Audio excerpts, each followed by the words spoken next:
Hey, this is Kyle Madson with your top stories on Sports 1140. The A's season came to an anticlimactic close last night with a 7-2 loss to the Yankees in the Bronx. Aaron Judge had a 2-run homer off Liam Hendricks in the first, and after that it was all downhill from the A's, who got a 2-run homer from Chris Davis in the eighth, but it was not close to enough. The Yankees move on to face the Red Sox in the American League Division Series. The National League Division Series opened this afternoon with the Rockies in Milwaukee to face the Brewers, while the Braves traveled to Los Angeles to take on the Dodgers. Speaking of traveling to Los Angeles, the Kings will do that tonight as they continue their preseason schedule against JaVale McGee and the Lakers. We'll have that game for you right here on Sports 1140 with tip-off set for 7:30. Those are your top stories, and now it's time for the second hour of The Drive on Sports 1140 KHTK. Rise and shine, sleepyhead. I'm not letting you go to work today. Wait, what? Everybody, listen up. Welcome to The Drive. Morning, morning, morning. You're gonna talk. Get on the phone at 339-1140. Pretty awesome, huh? Jump in on our text line at 441140. Everyone is talking about it. You must know that. The Drive starts now.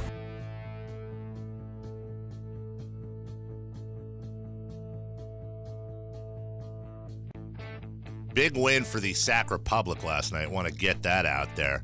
Huge. How'd their game go Saturday? Big win. Nice. Huge win. That was the biggest game of the year in my assessment. The biggest win of the year. They are now 4-0-1 with one draw, of course, and that draw was to the OKC Energy.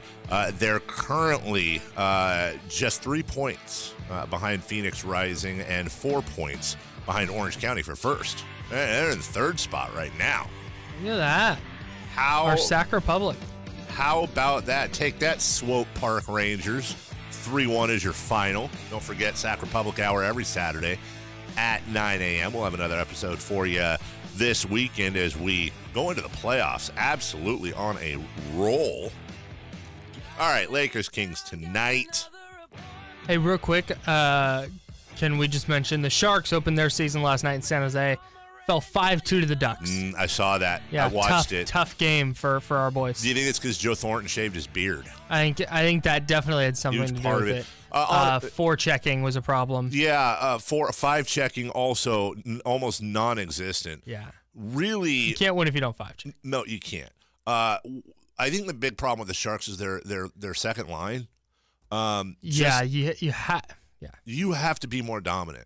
Yeah. You have to announce your presence with authority and really intimidate the other side. They did not do that. Yeah, Las Vegas showed last year in their run to the Cup final. Yeah.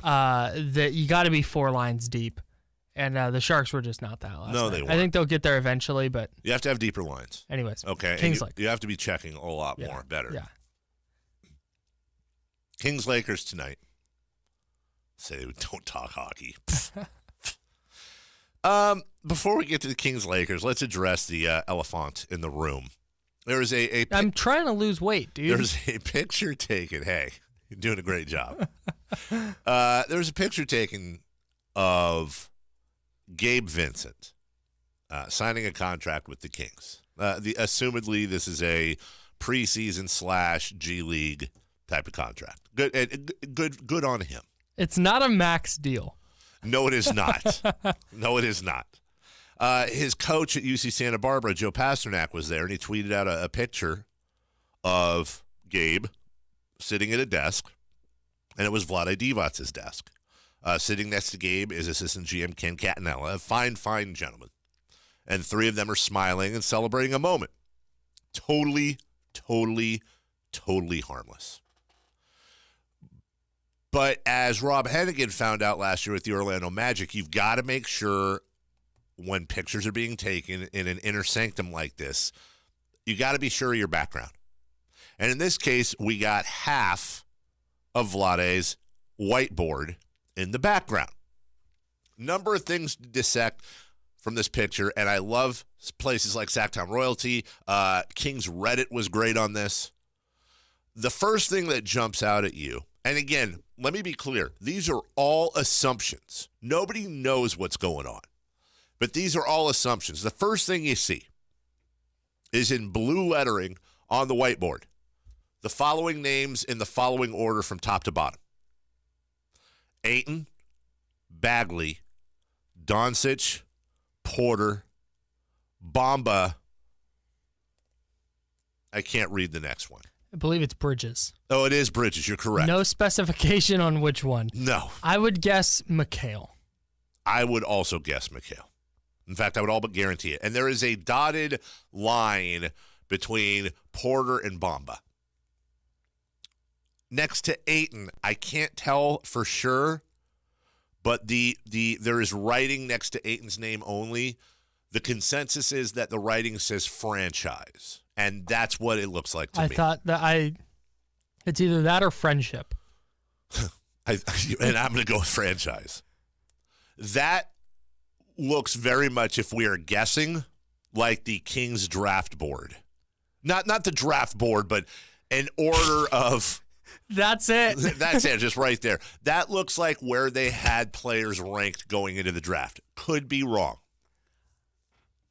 But that's what it looks like, which is telling that they had Michael Porter Jr. that high. We don't know if that was before the medicals or after. Like I said, we can be very dangerous here guessing. I have takes. You have takes. Are we... is it on that specific part of the whiteboard? Yes. Go. Why is that still up? That's the most popular question, and the best defense I've heard is that in many workplaces, there's stuff on whiteboards from like months ago. You just don't erase it. There's been a lot of traveling. A lot of guys haven't been in town. Maybe it's just up there. Should it be? No, of course not. But it's up there.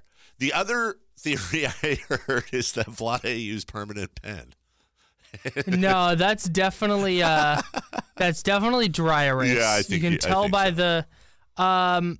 I also have a theory. Yeah. That they were right about to take this photo, and Vlade was like, "Hey, let me blow up the internet real quick. Hang on." I don't. Kings think Reddit's so. gonna love this. I don't think. Oh, that would be awesome if it was. More the box with the circles in it. Okay, so there is a box before we move on. So that's the draft thing. Oh, okay. I thought that's the draft list. That's what we think. There is a box with circles the dots mean. To the bottom left. I can't tell. Is that a basketball hoop? Is that a state? It is a box with circles in it. And it could be places they're scouting. It has just enough little like nooks and crannies in it that it looks like a state. Yeah. Is that him like drawing Texas and being like, I don't need to draw the specific outline of Texas, but here's the panhandle? I don't know. Below the state, the following. 2019/24 and then 1-12 circled. That could be a lot of things. The guess, and again, we're just being irresponsible and having fun guesses here. The largest guess is that this has something to do with compensation in a Jimmy Butler trade. Could that be first-round picks they're getting in 2019 and 2024? The 1-12 would certainly make sense as far as protections added onto those picks. One note that I found interesting, 2019/2024, that is the exact years of Andrew Wiggins' contract. And then 1-12 underneath that. I found that incredibly interesting. That is very interesting. I found that incredibly interesting. To the right of that, 29 and 53. Now, here's where the guessing just goes off the rails. That's one game more, I believe, than they won last year. Could that be what they thought their record would be at the end of last year? Could that be what their guess is their record is for this year? I don't know. And then the numbers that really have me flummoxed in the middle of that is, again, in the same order, 125K, and then under that an 80 and a 45. I don't know what that is. 125,000, 80,000, 45,000. Don't know what that is. I have no idea. It could be anything. It could be a boat. I don't know. And then in the top left, there are 3 1+1s all in a row. At the bottom, it says Greg. At the top, it looks like it might say AC, ACIE. Don't know what it says in the middle, but it starts with a G. 1+1. Don't know what that means. And then maybe the most confusing at the top of the whiteboard, it says Peja, underlined twice with exclamation marks, PEDJA. A lot of people wondering if they're talking about a different Peja, but I've seen Peja spelled that way before, as in Peja Stojakovic. I think that might be a European thing. Don't know. Kyle Madson. We are not talking about this without glossing or without at least touching on the Vlad father. That's a meme that's been going around for a long time. There's people that have had that as their Twitter profile pic. Okay, forever. no, this is fine. Why does he have one hanging up in his office? I don't know. I'm fine with that. He probably saw that was terrific. funny. No, that's great. By the way, do you understand that reference, Kyle? I know that it's about the Godfather. Okay, just making sure. He has a wolf howling at a moon next to that, some dry erase pens, which makes you think that's not permanent marker. We know that Vlade uses an Apple computer. Looks like a Yosemite. So is 29 and 53 the goal? Okay, again, we're having fun, but this is where it gets dangerous because I don't want to put guesses in their mouths. Right. I don't know. 29 and 53 was not their record last year. If I had to bet, I would say that's where they think they'll be or their goal is this year, but it could be something completely different. It could be the record of another team. It could be anything. It could be a boat. What was Vlade's first year? In the league? No, or as GM? As Kings GM. It was the Willie Cauley-Stein draft, so he is in year number, I think full year number 3. Oh, okay, never mind. Also next to Vlade's right arm, it looks like the Kings scouting manual. Vlade's first year as a Kings executive was 2014 and 2014-15. Okay. That year they finished 29 and 53. If that's still up there, that's Hey, at the rate he's leaving stuff on this whiteboard. He got a lot of crap for having an ashtray on his desk. There are mints in the ashtray. Everybody calm down. You can look and see very closely. There are Lifesaver, peppermint, or wintergreen. I can't tell mints in the ashtray. Like I said, I do like the fact that the Kings scouting manual, it has a Kings logo, and then underneath it says scouting manual underneath it. And then next to that is what looks to me like a DirecTV remote. And I believe that is Vlade's NBA Summer League. I recognize that as a Vegas Summer League press pass credential. There's also like a pencil box there in the background with some ones in it. Yeah, I see that with some dollar bills. Again, my guess there, truth is usually boring. My guess there is that there's a vending machine there. Yeah, and he just keeps ones around. Okay, so, and we got a break here. Yeah, we do. Please don't dive into a text. I'm not going to dive into a text. There's really nothing wrong with this. There's nothing. It's funny. It's funny. It's silly. You have to laugh. Yes. But Kings fans will look at something like this, and they will say, this happened to the Orlando Magic last year with Rob Hennigan. This now happened this year. And the question they will ask in a moment of seriousness is, can you imagine R.C. Buford having this happen to him? Can you imagine Danny Ainge having this happen to him? That if you're missing the small details, what else are you missing? And I know that's overly negative, and I don't want to make it a huge thing because I really do think it's kind of funny. Some really good jokes came out of it. Really good jokes and some fun came out of it, but at the same time, a bad look, as we like to say. It's just more ammo. Like a tough look. Like, oh, look at the silly Kings. They don't know what they're doing. That's just silly. Right. Plenty of things to be upset about with the Kings, I'm sure. This is not one where it's going to stick in my teeth. We'll take a break. 4 down territory. I'm shortening it to 2 down territory, Kyle, for a reason. We'll get that next right here on Sports 1140 KHTK. Raider Nation, join my partner Lincoln Kennedy and I each and every week for Raiders football right here on your home of the Raiders, Sports 1140 KHTK. Hey, we got a touchdown. How about that? That's right. Now the crowd comes alive. Cache Creek Casino Resort is growing, and we want you to grow your career with us. We're looking for great people to join our team, including housekeepers and guest room attendants in our hotel, talented nail techs, massage therapists, and hairstylists in our spa, cooks, sous chefs, servers, and supervisors in our food and beverage department. As an employee of Cache Creek, you'll enjoy all kinds of great benefits, including weekly paychecks, medical, dental, vision, 401k, paid time off, gas discounts, on-site health center, and much more. We're adding over 450 rooms, a new restaurant restaurant, pool, and an expanded spa. And that's just the beginning. The new expansion coming to our resort offers you endless opportunities. We want you to be part of this amazing future where you will be appreciated, play an important role, and love what you do. Join our team and be part of the best. Cache Creek Casino Resort. For full job listings, go to jobs.cachecreek.com.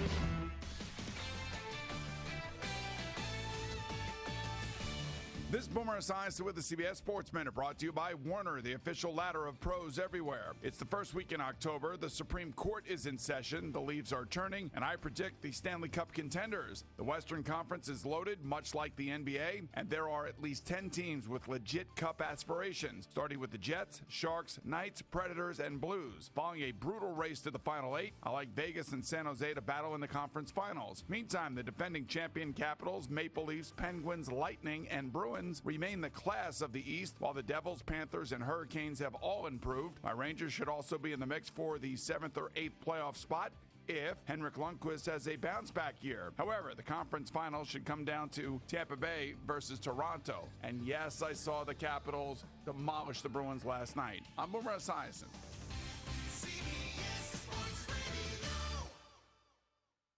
At Westin Hotels and Resorts, we offer running gear to our guests. Why? It's not to help you race to catch your flight. It's so that you can pack less and work out more while on the road, because we know what a runaround travel can be. Westin Workout Gear Lending. Westin, let's rise. Imagining a better bank starts with looking at the savings rates most banks offer and saying, really? Capital One is building something better. You can open a Capital One savings account with one of the nation's best savings rates from anywhere, like here, or here, or here. One of the nation's best savings rates. Opened online, at a Capital One location, or from anywhere. That's banking reimagined. What's in your wallet? For consumers only. Offered by Capital One N.A. member FDIC. Copyright 2018 Capital One.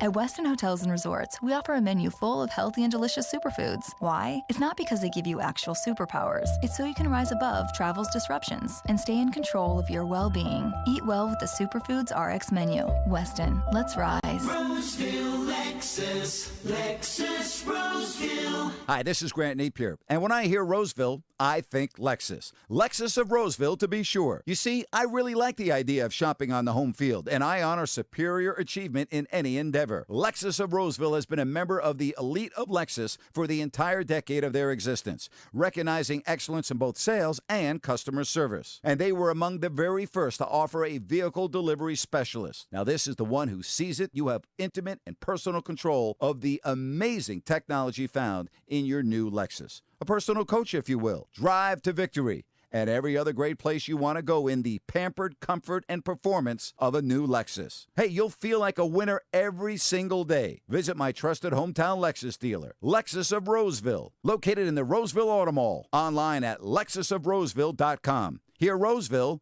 think Lexus. Roseville, Lexus, Roseville. It's time for 4 Down Territory on the Drive. First down. 4 Down Territory brought to you by our good friends at Fire Wings. 21. That's 3 touchdowns. Different flavors to choose from and 3 extra points. Firewings.com. Just wing it. Kyle Madson. Question, or should I say, first down. Question number 1. Come on. Yeah, what is this? Not 4 Down Territory? Oh, jeez. Records are being smashed in the NFL so far. We should say offensive records. Sure. Are being smashed in the NFL so far. How much is, I'm not going to critique your question writing, but I thank you. That's fine. How much is skill and how much is due to offense-friendly rules? I'm glad you asked, Kyle. I have a couple numbers in front of me, which is why I've only made this a 2 Down Territory, because this is going to take us a second. Through 4 games, total NFL marks for completions, completion percentage, passing yards, passing touchdowns, points scored, and touchdowns. They're the highest the NFL has ever seen through 4 games. But wait, that's not all. Combined points for the Saints and Buccaneers was the most ever in a season opener, 88. Michael Thomas has 42 receptions, so that's the most through 4 team games of a season in NFL history. There have been 12 400-yard passing games. That's a record. There have been 11 quarterbacks who have 1,200 passing yards through 4 weeks. There are 10 quarterbacks on pace to set their franchise's single-season pass yards record. 7 quarterbacks have 10 passing touchdowns. Patrick Mahomes became the youngest quarterback with 6 passing touchdowns in a game. There have been 5 individual 400-yard passing games in Week 4, the most in NFL history. There are 4 quarterbacks on pace to break Peyton Manning's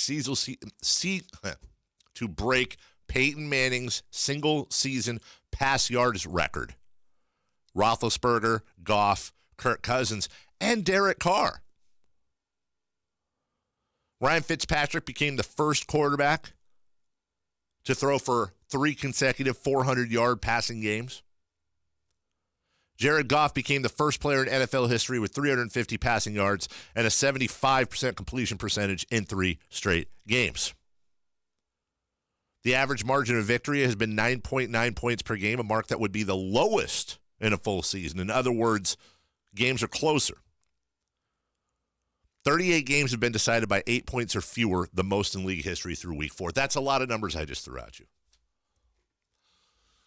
Of course, the answer is a combination of both. You have better athletes. You have tremendous play calling. You have extremely intelligent coaches. There are a lot of reasons for that. But of course, it's because of some of these rules. This is what you get when you adjust rules the way you do. This is what happens. This is not a coincidence. This isn't, oh, everybody's having a great year. There are obviously things, and anybody who says they know exactly what they are is trying to be a little bit too smart, because that'll take years to develop. But there are things happening right now that are making offenses go through the roof. And so when you get old heads that used to come at me and say, well, Tom Brady couldn't compare to Joe Montana because the way receivers are covered. Well, this is going to be an argument in 10 years for other people in the same aspect. Yeah, I think I'm having a hard time deciding it's a chicken and egg thing. I think numbers would be inflated regardless of rule changes because of the way offensive schemes are evolving right now. Defenses haven't figured it out yet. Offense is always going to kind of be just a step ahead of the defense. However, the dramatic inflation that we've seen is due in large part to the rules that favor offenses. Yeah, I think it's like 80-20. I give like 20% credit to schemes and to coaches and to athletes. Wow. Okay. I would go closer to maybe like 60-40. Because we've had other times in the NFL where we've had offenses, and we always go to the West Coast offense. We can go before that to Air Coryell and all that, but let's go with the West Coast offense because that's what we're most familiar with. And we didn't see this. We didn't see this for the years it took defenses to catch up. Well, no, because they're incorporating these spread college concepts now. And we saw with better quarterbacks and better athletes. And remember when you had when Miami started, when you had the Wildcat was this huge thing for a few games. Defensive and coordinators are generally really good at catching up to this stuff. It might take them a few games, but they do. And by the way, I fully believe that there will be some catch up this season. In other words, I in no way, shape, or form believe the next 4 games are going to be as prolific offensively as the first 4 games. I don't buy that for a second. We'll see. I don't buy it. But I think when you get into situations where wide receivers can go across the middle with absolutely no fear of reprisal, when quarterbacks can stay in the pocket and you have drives that are continued because of horrific calls on roughing the passer. That's a bad one. When you have rules and penalties being called or not called that almost all completely favor offenses and continuing drives. Mm-hmm. That you're going to see some of this stuff. Yeah. I don't think you see. I think alone, if you take away the emphasis on roughing the passer, I think just that alone is going to knock out a few of these things I just spit out. Just by itself. I'm not even counting the other stuff. Back in the day, Kyle, back in the day, Randy Moss didn't even want to run a route across the middle because he knew the ball wasn't going to get to him for the Raiders. He knew the ball wasn't going to get to him, so why run across the middle and why worry about getting smacked? You don't get smacked across the middle. I think teams, though, are smart enough and do a good enough job because we're not seeing, like, it's not like teams are just dominating the middle of the field and there's guys just running free down the middle now. The passing games are more horizontal. The running games are more dynamic. You're starting to see the distribution of athletes change a little bit. And like I said, on top of that, you're starting to see these spread college concepts come in. And we've seen high scoring in college for years. Generally, when you bring stuff in from college, and again, I go back to the Wildcat, it lasts for like a game, which is why you rarely see. No. But you rarely saw options, option plays. But right, like we saw the with Washington and Robert Griffin III. Sure, they ran basically his college offense for him in year one. But what Andy Reid's doing a lot of the stuff that oh my gosh, what's his name?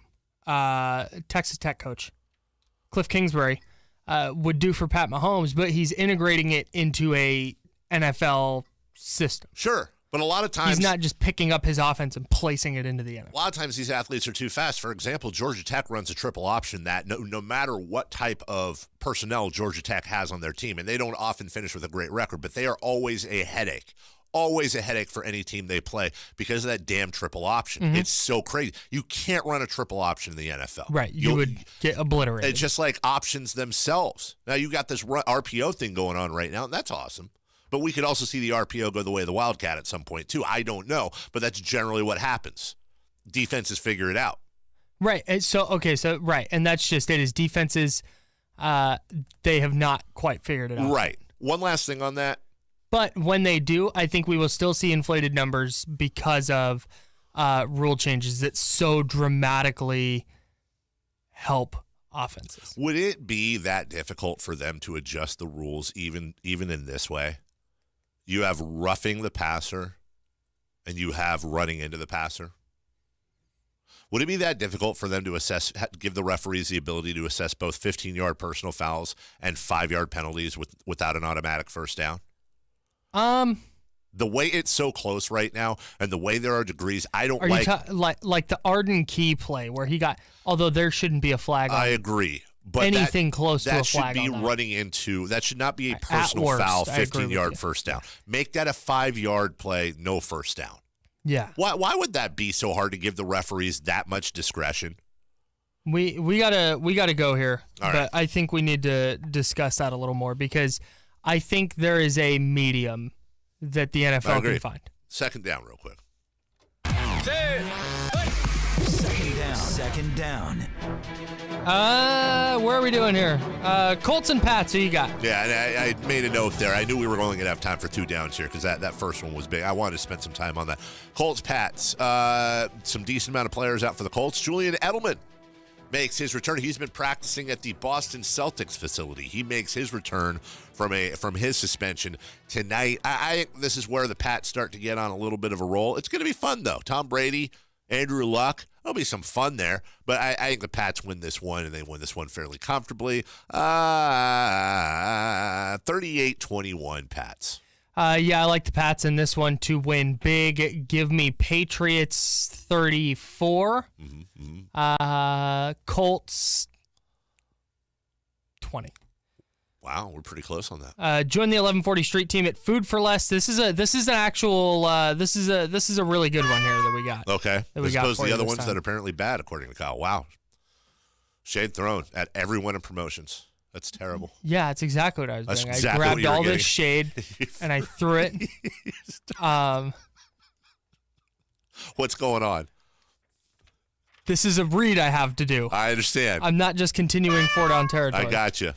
Join the 1140 Street Team at Food for Less, 4511 Mac Road in Sacramento this Friday from 12 to 2 p.m. You'll have a chance to win tickets to the Sacramento Kings season opener. Hey. More info at KHTK.com. By the way, just got confirmation of this this tour I'm giving on opening night, and you listen to the station for a chance to win. Giving 4 lucky people a tour. Do I get to go? Of Golden One Center. You can come if you want. Yes. Yeah, a tour of Golden One Center, and I saw the notes there. I think they might be getting something to wear too. What? Oh, what? Maybe with their name on it too. What? Make sure you enter for that. That's it for that 4-down territory. When we get back, we'll do an A's postmortem here. We got highlights for you. Let's play hindsight with Bob Melvin, which is always a fun game to play. And I want to hear from A's fans on whether or not they consider this a successful season. And we're also going to give away some Dirks Bentley tickets. So stick around for that. Drive coming back in a couple after this word from Hoblet right here on Sports 1140 KHTK. Live, local sports talk. We have your station on day and night. Live sporting events. Electrifying this crowd in Sacramento. Sports 1140 KHTK. We do sports.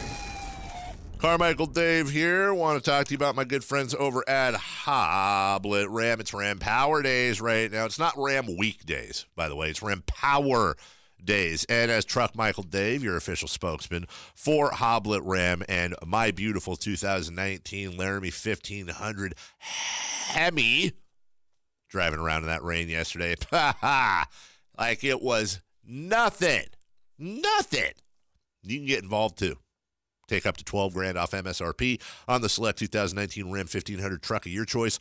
Also, up to $19,000 off MSRP on select 2018 Ram 1500 trucks. Hey, guys, think about how big a truck is.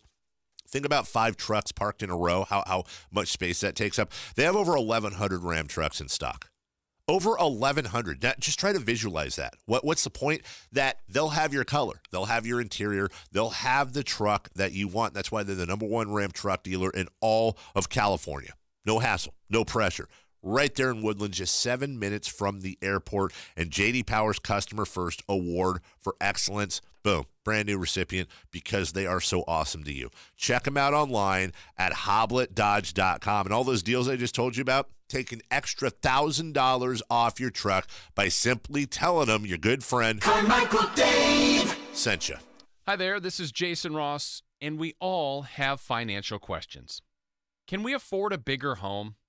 What's the best way to save for my next vacation? And can we lease or buy a car? Whether you have questions about saving, spending, or anything in between, Bank of America's experienced financial specialists are here for you. Proudly serving the greater Sacramento area, schedule an appointment at bankofamerica.com/conversation and start the conversation. It's the free event at Mattress Firm. This Friday through Monday, you can enjoy 2 free memory foam pillows, a free mattress protector, and a free adjustable base. That's a total value of over $600 free when you take home a queen mattress for just $749. Plus, every brand in the store is on sale.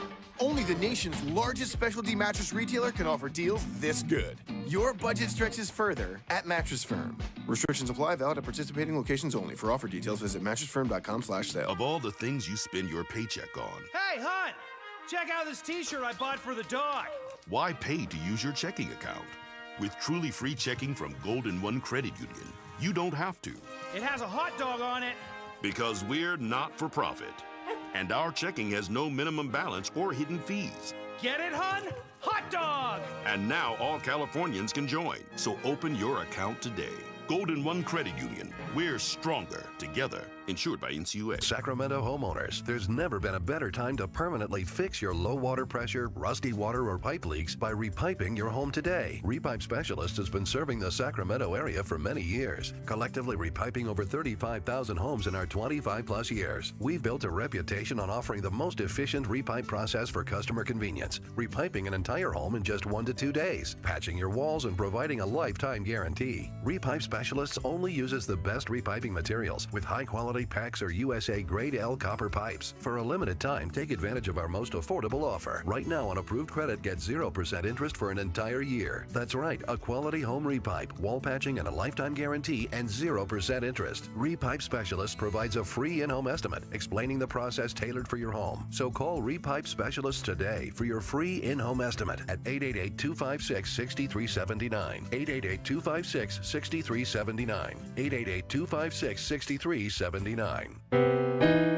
Psst, Steven. Who said that? Me, down here. Ugh, what are you, a yellow booger? I'm a banana slug, Steven. What are you doing in my room? I'm your sense of adventure. It's been a long time since we've had an adventure in the forest. Mom took me to the forest last year. I'm a slug, Steven. It took me a long time to get here. You're right. I should get out. Yeah, the forest is not that far away. Hey, Mom! Come to the forest where the more adventurous you lives. Check out discovertheforest.org for cool places nearby. Brought to you by the U.S. Forest Service and the Ad Council. Catch Football Friday on Sports 1140. Brought to you by Maida Chevrolet. Get the commercial vehicle you're looking for. Silverados, Express vans, and more. Business elite at Maida Chevy. Find new roads. Now your sports update. Sports update. Powered by Mercury Insurance.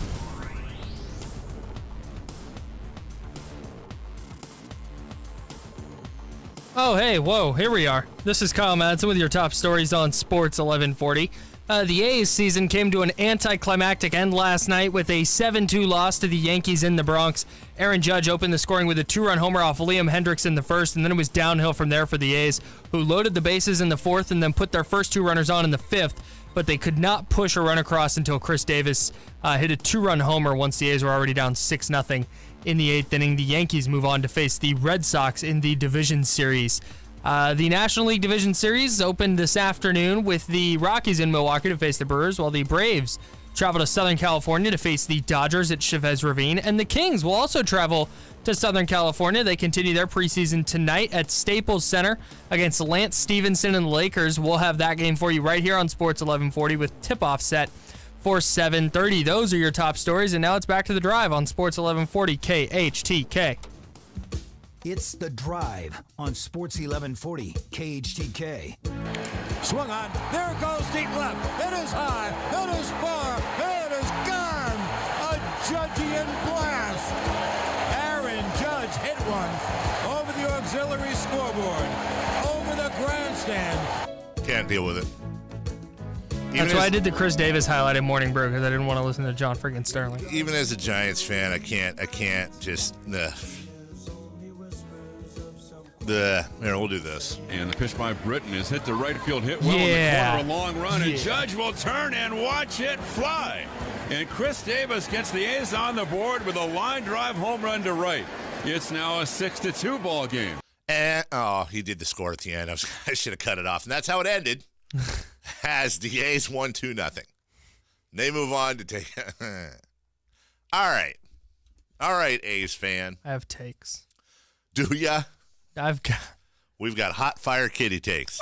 I've also got Dierks Bentley tickets. Dierks Bentley happening October 6th at the Toyota Amphitheater. Get your tickets and more info at KHTK.com. All KHTK giveaways are powered by RosevilleAutomall.com. We'll give those on. We'll give one pair of these away at the end of the segment. So not right now. Not right meow. Not right now. Not right meow. Meow. I will let you know when we're giving those away. But this segment, so all right, keep it locked. So let's get into this, and let me give you the phone numbers and ways to communicate with us. You can text us at 441140. All texts, of course, come to you via the Jiffy Lube text line. You can give us a call at 1-800-920-1140 or locally 916-339-1140. You can tweet at us at the Drive 1140. And if you use the hashtag Drive1140, your tweet may, in fact, end up on our video cast, which is currently running at KHTK.com. Top right of your screen if you're on a desktop. Middle of the screen if you're on a tablet or phone. You can watch what we're doing. Super exciting. Hey, Kyle's wearing an A's hat. I'm wearing a kitty cat shirt. So, question number one. Let's look at hindsight. In hindsight, do you start Mike Fiers? Did Bob Melvin, in hindsight, make a mistake by going Liam Hendricks and friends instead of grabbing the one starter that you have left and letting him pitch in this game? No, Mike Fiers wasn't even on the roster. Edwin Jackson was the starter. I understand that. I'm saying, do you put Fiers on the roster and pitch him in that game? No. Because their pitching idea worked. Like, you give up 2 runs against the Yankees through the first, 5 innings? Sure. That worked. And then you're supposed to go to the back end of your bullpen that's been so solid all year. The problem is they couldn't hit. They had, I think, 2 hits through 7 innings. They were drawing a bunch of walks. Chris Davis reached on an error. They just couldn't. They could not come up with a big hit when they needed one.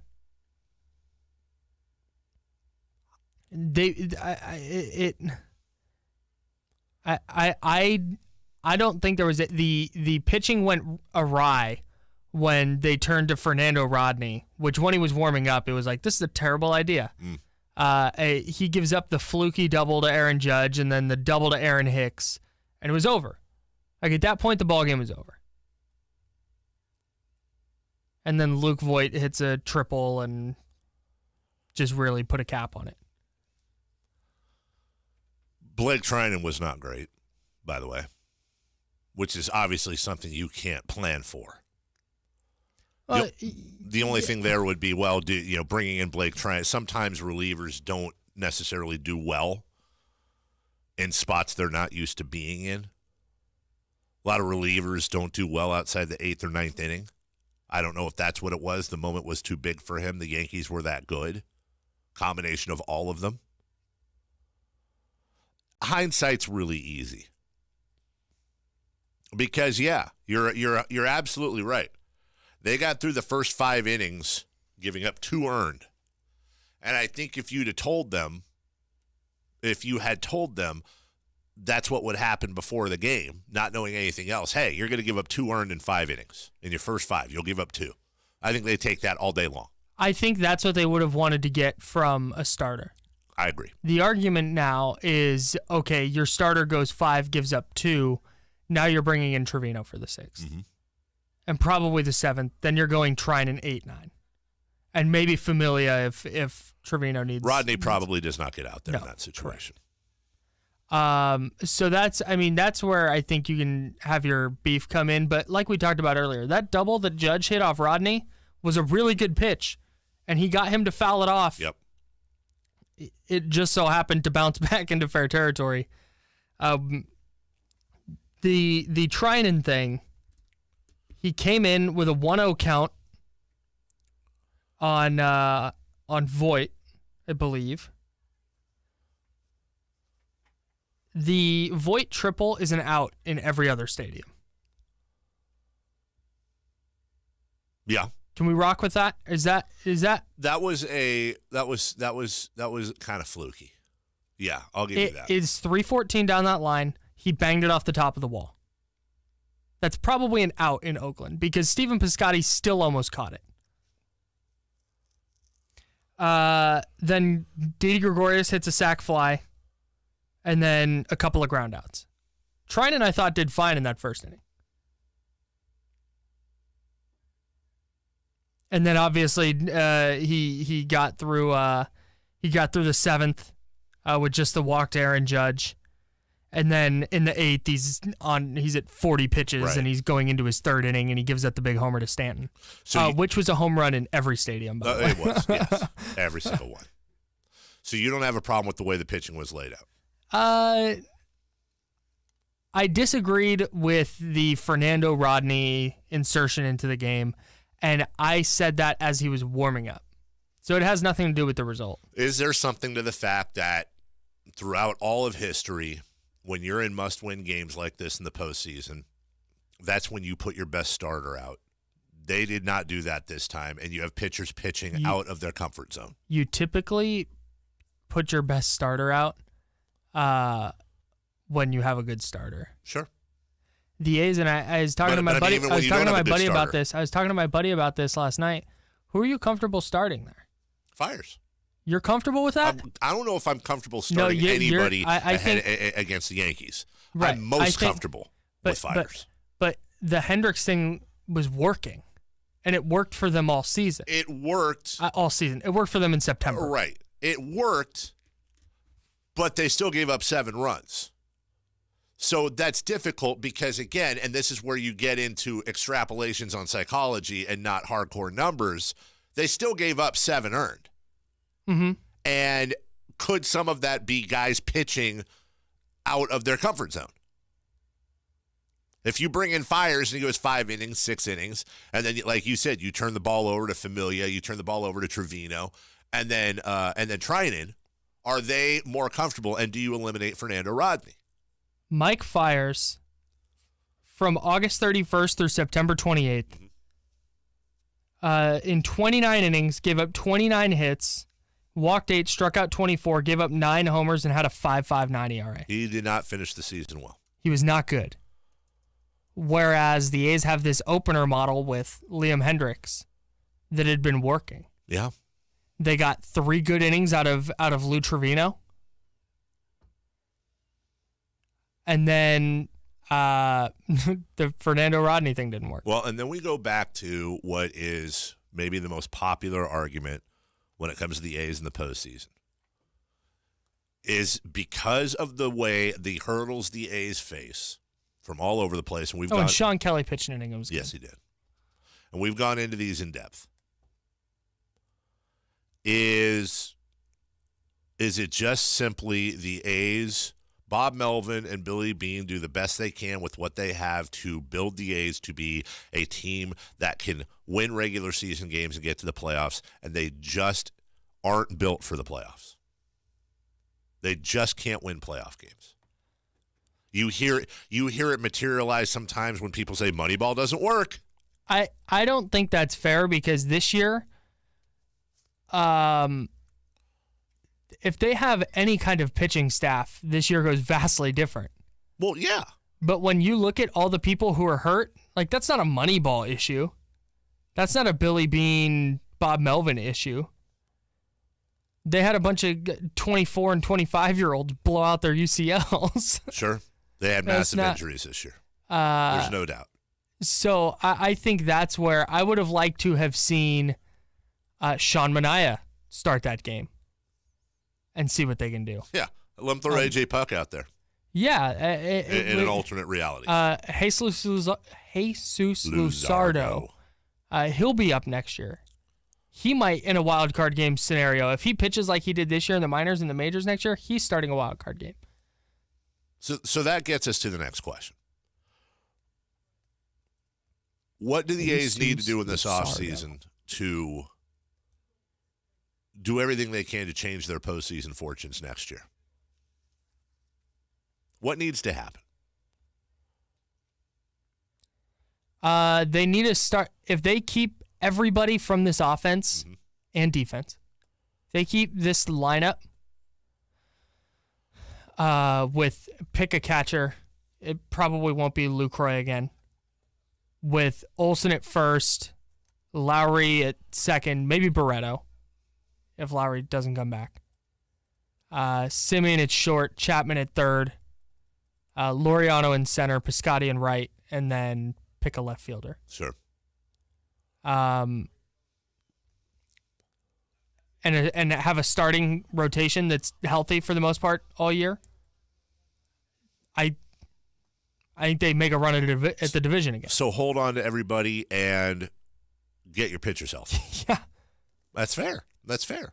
Their offense was good this year. Their defense was good. Text coming in, no injury excuses. I don't get that. They were absolutely devastated by injuries to that pitching staff. But this isn't even right. And this isn't like, oh, they were missing a guy for 6 weeks and that's why. This is literally, we're talking injuries in terms of why didn't they start a starter, and it's because all of their starters were bad because their good starters are hurt.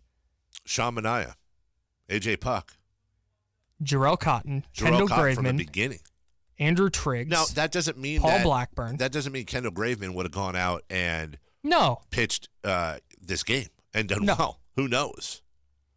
But that takes a toll. You have to they had to redo redo their entire pitching staff and really their entire pitching philosophy on the fly, which is why Bob Melvin should be damn near a unanimous Manager of the Year winner. Yeah.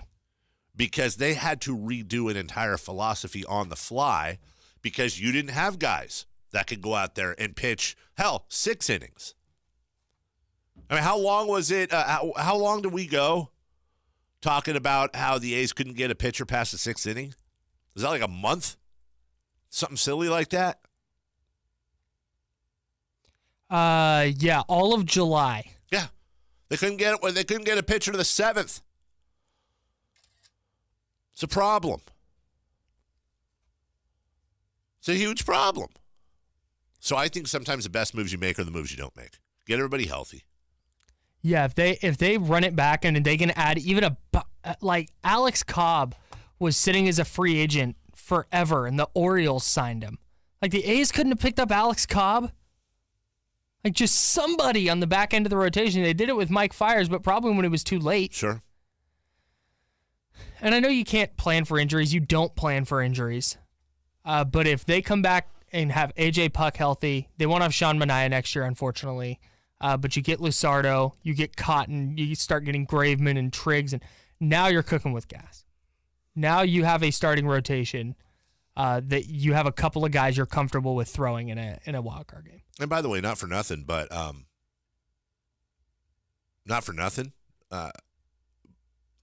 but you could also add a top flight starting pitcher too.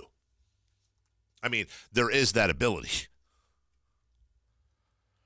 There is that ability to do that. As far as the payroll goes, some questions rolling in. The Brewers were 22nd in payroll, and they won their division. Well, that is true. They did. They did win their division. There's no doubt about that. The Brewers won their division. Finished a game ahead of the Cubs. Won 96 games in a 163-game season. I would counter it. I'd say the A's won 97 games in the toughest division in baseball. The second toughest division in baseball. The AL East. So if you're an A's fan, do you look back on this season? And I was getting into this last night on Twitter. Do you look back at this season and consider it a success? Yeah. Oh, yes, definitely. I polled A's fans last night, or at least the ones on my Twitter feed. It was about 75-25 that it was a success. But there is that group of people that say it was a fun season, but okay, you know what? Once again, they were bounced. I'll rock with that because the A's are now, is it 0-8 in their last 8 winner-take-all playoff games? Let me give you a couple of numbers here that I actually have prepared. So from that perspective, it was not successful because, frankly, the A's, like, we've seen them be the plucky underdog who makes it this far and then gets bounced early. And every time it's like, oh, hey, pat on the back. That doesn't count for anything. So at some point you would like that to change, but they're like a year ahead of schedule now, and that's exciting. We remember the Cubs a few years back. In fact, I believe it was the year before they won the World Series. And everybody's saying the Cubs are ahead of schedule. The Cubs are ahead of schedule. Got a nice young core. Yep. The Yankees have now eliminated the A's in all 4 of their postseason meetings. Yep. Oakland has now lost 8 straight winner-take-all postseason games. That is the longest streak in baseball history. The team's last such win was Game 7 of the 1973 World Series. Yeah. That's right. Remember that one? That was the second of 3 in a row. It was amazing. Against the Yep. Mets was 74. I think it was Reds? It was the Mets, I think. I think they came back. They went New York. They were down 3-2. They came back to Oakland. They won Game 6 and Game 7, I believe, against the Mets. Who was 74? That I don't know. Was that the Reds? The Reds might have been the Reds. Reds were 72. I don't know. It doesn't matter. Hold on. From the 916, I thought this was the home of the A's. How about talking about the game? What? It's got to be a joke since we spent 20 minutes now talking about the game. I think, of course, it's a successful season. Are you kidding me? A's fans got to be the best story in baseball this year. And I know there are A's fans out there right now going, I'm tired of being cute. Yes. I'm tired of being the little brother. Well, then they got to spend money. Right. Okay. And that's where, so we knew that this was, I was geared up for a loss. I was disappointed for sure, but not crushed in the way I was in 2014, for example. Sure.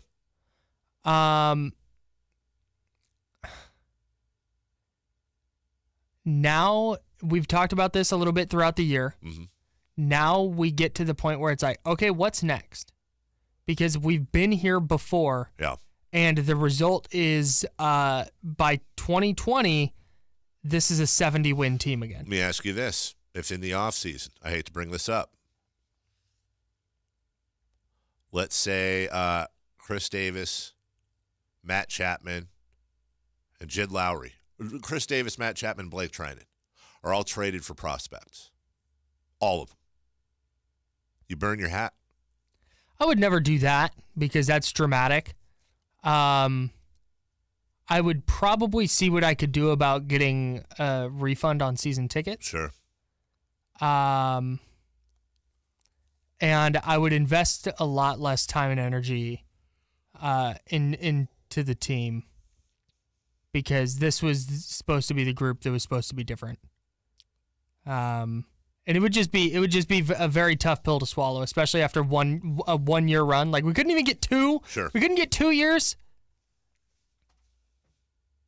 Very curious that not a single A's fan is called in this segment. People have. They have? We've just been talking. Okay. I think we've had 2 calls. Have we? Okay. We'll leave with this from the 916. I swear Sacramento is the moral victory capital of the world. A's and Kings get so many passes. Do the Kings get passes? I didn't know that. Do they? All I ever hear is how happy Kings fans are. Tremendously happy. Congratulations to Matt George, by the way, for taking a shower. Saw that video last night of him. Ew. He took a video of himself, or probably had his wife, I would hope, take a video of him. He was clothed in the shower. You didn't see this? No. Oh, no. He posted a video of him in clothes in the shower, and I swear I saw his bottom lip shivering. I think it was a cold shower, which, by the way, welcome to marriage, Matt. But he was doing a thing about how this was how he reacted to the A's losing. Matt and I are going to have a conversation. I don't want to do it now because it's too early and the wound is still deep, but we go back to being optimistic versus pessimistic in that situation. I can't even imagine how crushed Matt was last night. I am curious. I'm wondering if Matt was thinking World Series going into the playoffs. Good season for the A's. We'll get some more post-mortem as we'll get.